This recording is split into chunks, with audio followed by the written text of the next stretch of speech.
Храп – достаточно часто встречающаяся проблема. Храп обычно сопутствует мужчинам и женщинам после 30 и наиболее часто после 40 лет. Сам храп не является такой уж большой проблемой, как основная проблема храпа – это апноэ, остановка дыхания во сне. Это когда во время сна происходит временная остановка дыхания из-за западения мягкого неба, человек буквально несколько секунд не дышит, потом снова начинает дышать. Апноэ опасно тем, что может возникать инсульты и инфаркты во сне. Когда к нам приходит пациент с жалобой на храп, мы смотрим на проблему комплексно.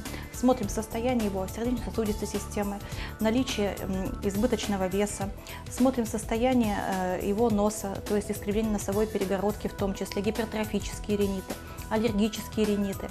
И потом уже смотрим состояние мягкого неба и овуля. Овуля – это, по сути дела, место склейки нашего организма, когда мы закладываемся в животе у мамы. Овуля с годами может гипертрофироваться, увеличиваться, отекать, что может провоцировать в том числе и храп.